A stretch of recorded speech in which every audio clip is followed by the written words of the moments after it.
Ang programang ito ay rated SPG. Striktong patnubay at gabay ng magulang ang kailangan. Maaaring may masiselang tema, lengguwahe, karahasan, sexual, horror o droga na hindi angkop. You're really not guilty and wala kang kinalaman sa mga ginagawa ng nanay mo.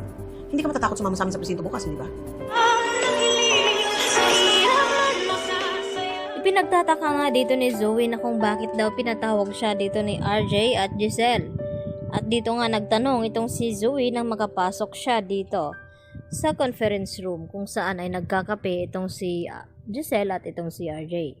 At dito nga na humingi ng paumanhin itong si RJ dito kay Zoe sa mga nasabi niya at napagtaasan niya daw ito ng boses.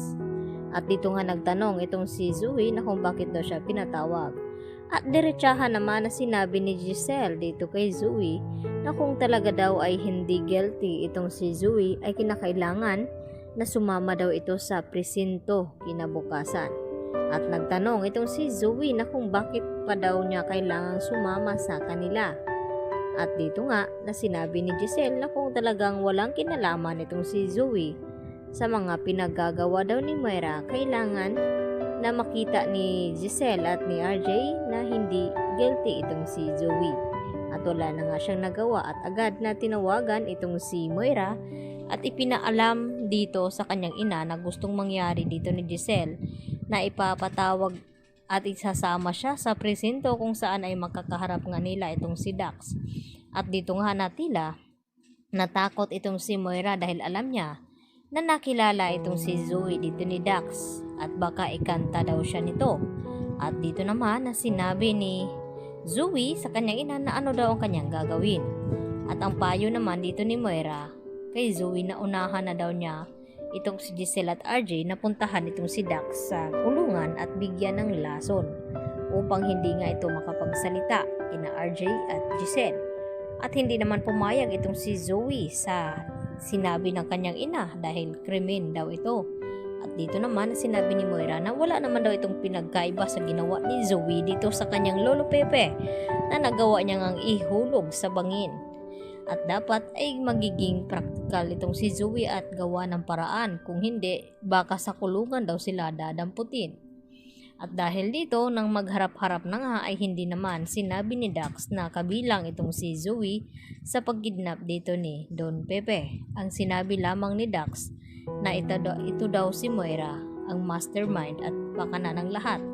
At siya lang daw at wala nang iba. At tila nakahinga naman ng maluwag itong si Zoe dahil hindi siya idinamay dito ni Dax dahil alam niya na may gusto nga si Dax dito nga sa kanya. Subalit napansin dito ni Giselle na nagkatinginan itong si Dax at itong si Zoe.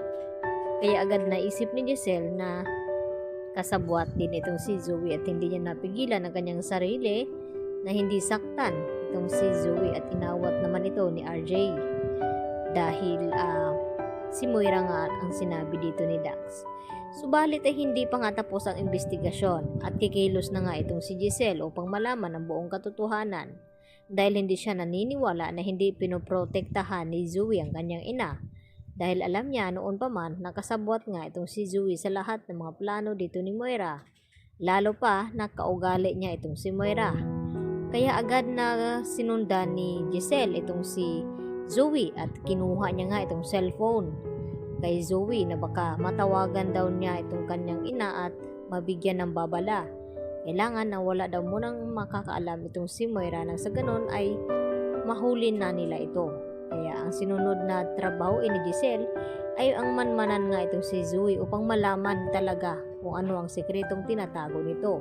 At hindi nga siya nagkamali dahil nakipagkita nga itong si Zoe dito kay Don Carlos at humingi ng tulong na tulungan itong si Moira makatakas. Kaya bistado na nga ito. Yan lang po at marami pong salamat sa inyong panonood.